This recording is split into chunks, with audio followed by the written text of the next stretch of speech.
So I took a year off from reading the Sun Eater series to give Christopher Rocchio the time to finish the final book so that I might read the last two back to back. And then I got distracted and so on and so forth. You know how it goes. But I'm going to start this video not by talking about Disquiet Gods, the book that we're here to talk about, the sixth book in the Sun Eater series and the penultimate one, but talking about the novella which precedes it, Dregs of Empire, which...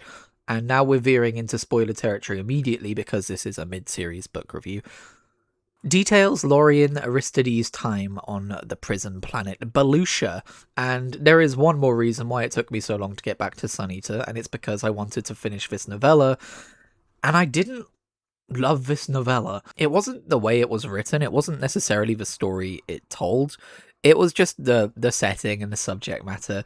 When we were reviewing Kingdoms of Death, I marveled at how Christopher Rocchio was able to take the kind of story and setting that I usually find wearisome, that being someone being imprisoned and tortured for ages and just having a bad time for many chapters on end, and make that actually interesting and make me actually care. Unfortunately, that doesn't extend to Dregs of Empire, where very much the same kind of story is being told. I didn't find the accounting of Lorien's time on Belucia all that interesting. It was relentlessly bleak, and it was interesting to get a kind of glimpse into Lorien's own mind. Like, we learned that he's an Alpha Buddhist. I don't think we knew that before. But yeah, it does detail how Lorien... Spoilers! I mean, you already know if you've read Disquiet Gods and you're here for a full spoiler reaction/review, how he escapes from the prison planet Belucia, which is not actually detailed in Disquiet Gods, to be fair. But yeah, that being said, while I didn't love Dregs of Empire, I am glad I read it, because without it, it would have made Lorien's return in Disquiet Gods feel a little like... I don't know. So, we're going to get into talking about the actual book now. There were a few things in Disquiet Gods which kind of made me raise my eyebrows a little bit. It strained the limits of, I guess, my suspension of disbelief. And I think if I hadn't read Dregs of Empire before Disquiet Gods, Lorien's return would have absolutely been one of those things, because it's, again, a character we never expected to see again, returning from seemingly impossible odds, like when we got to when we got to see Gibson not once but twice. You know, this kind of thing just keeps happening to Hadrian Marlowe, who has the most unlikely life in the galaxy, it seems. But I said it stretched the realms of suspension of disbelief. I didn't say it broke them. I haven't been annoyed by anything so far. It's just my eyebrows have been raised a few times. But yeah, sorry, let's talk about Disquiet Gods in a more broad sense, because, you know, that was a good transition from Dregs into Disquiet. But Disquiet Gods, the sixth book in the Sun Eater series. I heard good things, and you know what? It's fantastic. I loved every page. It is so good to be back reading this series again. Obviously, I haven't read the final book yet, but I think it's safe to say this is going to go down as one of my favourite book series of all time. If I remember right, I was questioning whether Ashes of Man, the book before this, was like the weak link in the series. And, you know, because while I adored Kingdoms of Death, I didn't necessarily love Ashes of Man quite as much. But Disquiet Gods is fully back into the, like, I'm on board. I'm so invested. And by the way, taking a break for a year, this was the perfect place to do it, because Hadrian Marlowe himself took a break for 200 years from the story. So, you know, we were both kind of catching up with events. But yeah, Disquiet Gods, much like many of the previous books, is kind of a two-parter, right? Like, I've noted, the one I remember this most with is Empire of Silence, the first book, but this has happened in other books too. There is like a halfway point where we shift from one setting to another. Usually it's a setting thing, and it's usually exactly 50% of the way through the book. And I don't know how Christopher Rocchio keeps doing that. That seems like sorcery to me, but here we are. I guess we could argue there is kind of an intermission in this book, though, if we're going to think of it structurally like that. But the first half of this book takes place on... Actually, you know what? firstly, we begin on Jad. We should talk about that, right? Hadrian has a daughter now, Cassandra Marlowe. The phylactery that Valka left him, he was able to use that to concoct a daughter, because that's how this universe works. And so we've got this sword master of Mea Skolos, is what she's become. We meet her when she's 40 years old, and she just goes off and does her trial and becomes that and stuff. And she's very adept with the blade and everything. And you know what? Throughout this novel, I had moments where I was thinking, is Cassandra too, like, is her badassery really showcased to us? Is she presented to us more of, like, something to be protected than a warrior in her own right with her own story? But I realized, I think that's just a matter of perspective, because at the end of the day, this is Hadrian Marlowe's story. He is telling us his story. He is recounting his story. And so we only ever see Cassandra from his point of view. Like, I there are times when, like, she feels almost infantilized. She's always crying out Abba. She's always crying out for her father. She's always in danger a little bit. No, like, maybe that's a little disingenuous, but I was starting to feel a bit like, come on. But then I realized this is because it's from Hadrian's perspective. This is who Cassandra is to Hadrian. She is his world. She's his daughter. She's this precious being to be protected at all costs.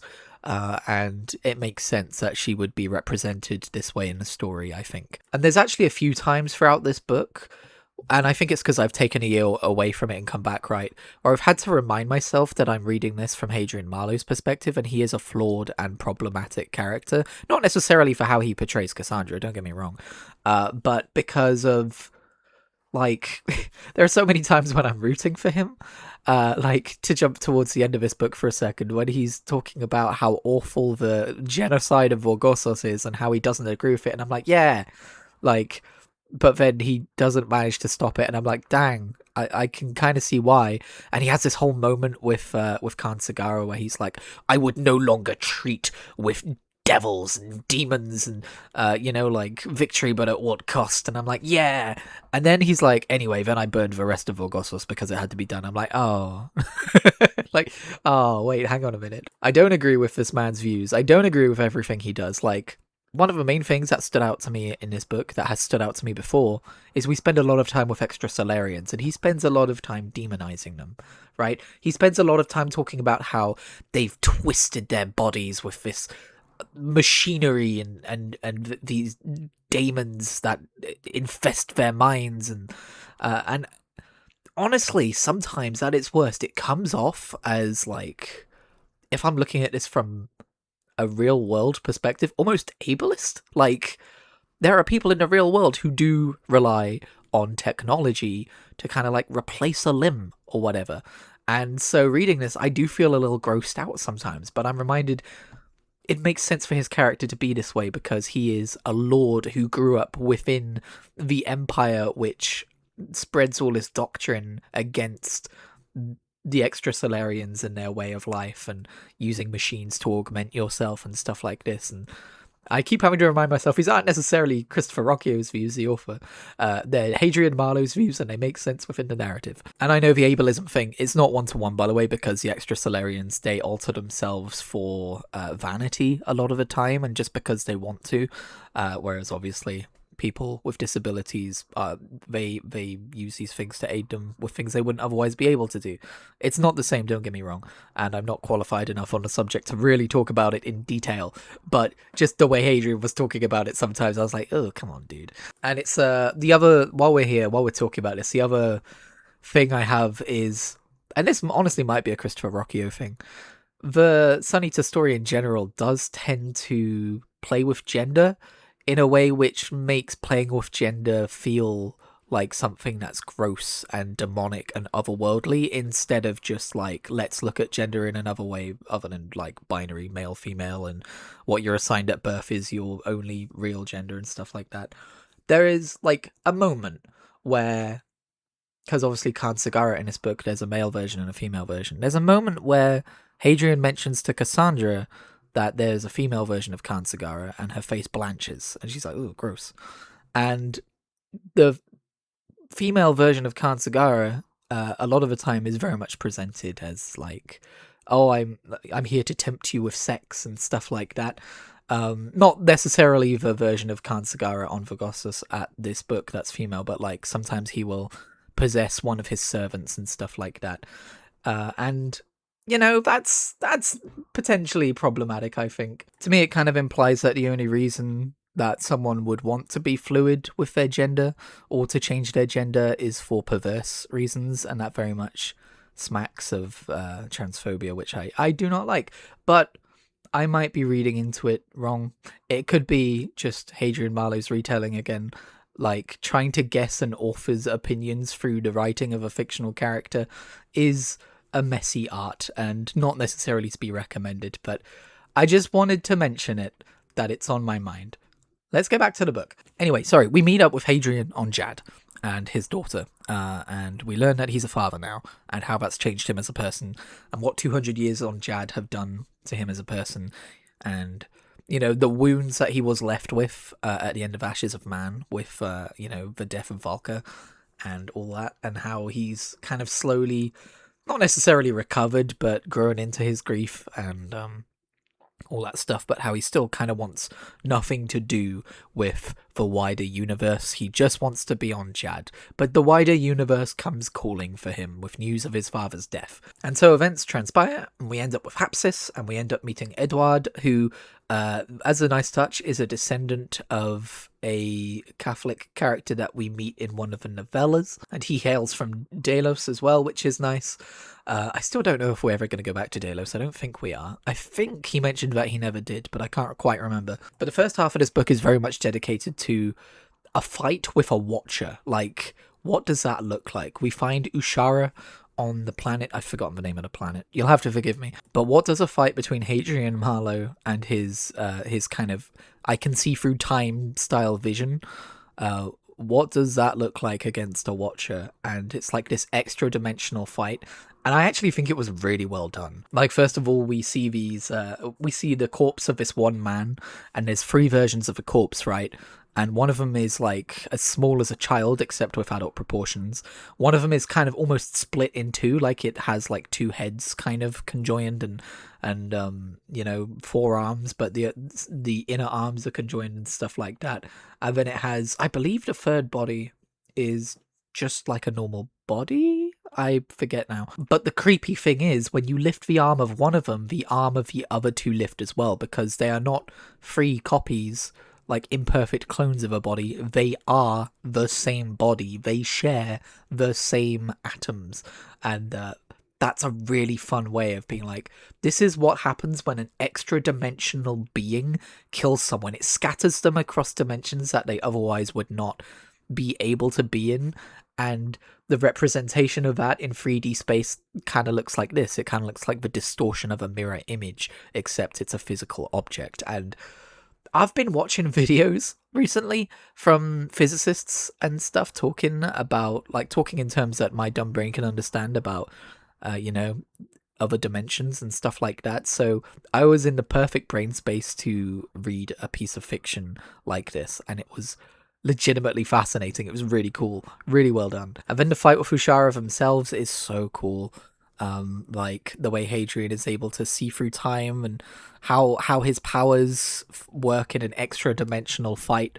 It was really fun to read, and it's kind of like a sign of things to come, because I've been thinking, right, like, how's Hadrian Marlowe supposed to fight against these Watchers, these otherworldly beings? If we're approaching the end of this big, long, many pages epic fantasy science fiction series, we're probably going to encounter fights like this, right? It was a very fun way to be like, this is how it's going to work, this is how it's done.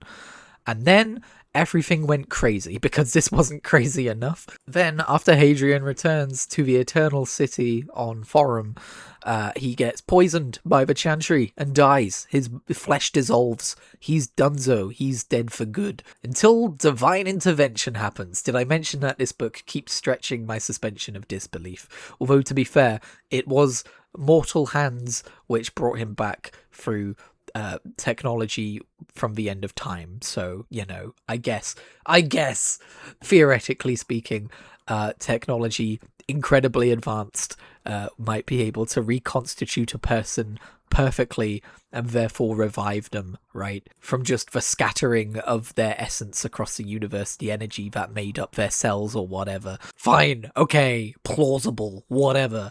Then we meet God.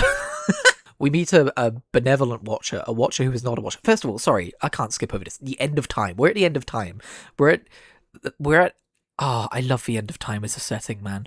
We're at basically the final world in which humans still live on, the final sun, which is gonna go out at any point in the next few hundred years or whatever, which is nothing in the terms of a sun, and the expansion of the universe in terms of like dark matter and dark energy has has been so, it's gotten to such a point that like the observable universe has shrunk to the size of the solar system that they're in, and I love that so much.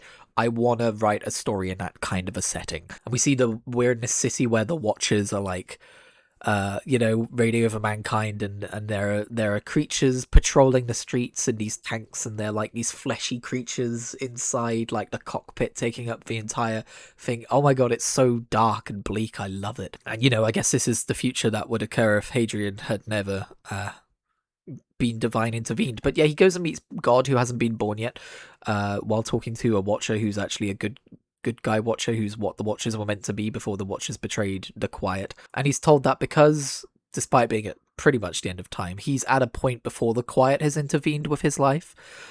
He could kill the Quiet here, and the Quiet would never intervene with his life, and all of this would happen to someone else. And I love that as a choice for Hadrian. Like, hey, you know all that pain you're suffering with? You have the opportunity to make sure it never happens. You just gotta kill God. Are you okay with that? Don't worry, he'll be alright, but you gotta kill God, and then it'll happen to someone else, and you'll probably lose the whole fight against the Watchers and everything. Like, but it won't be you. You'll get to live a relatively peaceful life until the Seal Sin invade and all that stuff. Do you want to do that? And Hadrian's like, and he almost does. Oh, I forgot to mention Ushara, the fight for Shara. She ended up being a part of her. Ended up basically possessing him and being in his brain, and the good Watcher excised her. I don't know why I'm relaying the events of the story to you. You already know them, surely. Anyway, Hadrian chooses not to kill God. Good job. And gets sent back in a new body, in a face that is not quite his own. And so for the second time, in a different way, Hadrian returns from death, which is very cool. I remember the first time he returned from death, I wondered if this was going to be a series in which the main character died a lot and just kept coming back from death, and that was the extent of his ability. But the Sun Eater series is a lot more complicated than that, and I love that. At the same time, though, at this part of the book, we do learn that God is real. God did create the universe. The universe is a created thing, and there are a few things I really like about it, such as death was not meant to be a part of the universe. The Watchers kind of like, when they betrayed the Quiet, or the Absolute as he's sometimes called now, they kind of invited death into the universe in doing so, and stuff like that. And I'm like, man, what was a universe without death meant to look like? But I don't know how I feel about there being a God and the universe being a creation, like for this story. I don't know how I feel about that, especially since like our understanding of what the Quiet is has gone through several iterations. At first we thought the Quiet was an alien civilization, and then we thought it was an alien civilization traveling backwards through time or something, right? That was interesting. And then we thought, oh wait, no, it's like one being at the end of time that I need to make sure gets born. And then we find out that actually no, I don't need to make sure this God gets born. That's not on my shoulders. I misinterpreted that, and I guess God just exists. And I don't know, man. It feels like was this the plan all along? It's either been very twisty turny, and I've just spent a year away from the first 5 books, and that's why I'm struggling with this, or it just, I don't know how I feel about this direction. And like Hadrian does mention as well, like, okay, I know God's real. I know me and Valka will meet again in the next universe that it makes, right? But that doesn't mean there's no stakes. I still grieve for Valka because of the pain of parting. I'm still afraid of dying, all this stuff, right? But I don't know, man. It definitely changes things. Anyway, then the second half of the story is Khan Sigara and Vorgossos. And Khan Sigara is a very interesting character because they are thousands and thousands of years old, and they are thousands and thousands of years old because they are terrified of dying, they are terrified of death, and we learn more about their past in this book. We learn that they actually were part of the Americani slaves, I guess, and Vogossos used to be a base called Fort something or other, I forget now. And of course, the Americani are the Americans, right? One thing I really love about the lore of Sun Eater is when we go so far into the past that the future becomes recognizable in terms of factions and nations, and like obviously this is still hundreds or thousands of years in the future where we're in space and stuff like that, but like certain language is used, certain terminology is used that you do not see in the present day of the Sun Eater books, and it just feels like it's connecting back to our time, even though it's not. It's connecting back to still our future, but it's this through line is really fascinating to uncover. But yeah, we learn about Khan Sagara and how they. Oh yeah, that's another thing. We learned that the whole thing with the Watchers. Hadrian didn't necessarily discover the Watchers, right? Like the Empire already knew about them. They were just top secret. And more than that, they've already killed one, which is a bit like, oh, okay. Like, it's plausible because we're pretending that this fictional character of Hadrian Marlowe is just one character in this world, right? Like, he's not the God Emperor. He's not the most important person. The world doesn't revolve around him, despite him having this incredibly unlikely life. But at the same time, it is a bit like, oh, right, okay. I feel a bit stupid now. But yeah, there was a Watcher, and it could apparently raise people from the dead, which I guess we've seen is possible with Hadrian. And Khan Sagara believes he's seen hell in the darkness, and Hadrian's like, no, I know that's not true. Don't worry, I know we were created with intention, and I know all this stuff, but Khan doesn't believe him. And so you've got like this being, you've got these two kinds of characters, right? Both of them have been reborn from death or almost death. Both of them are extremely long-lived at this point.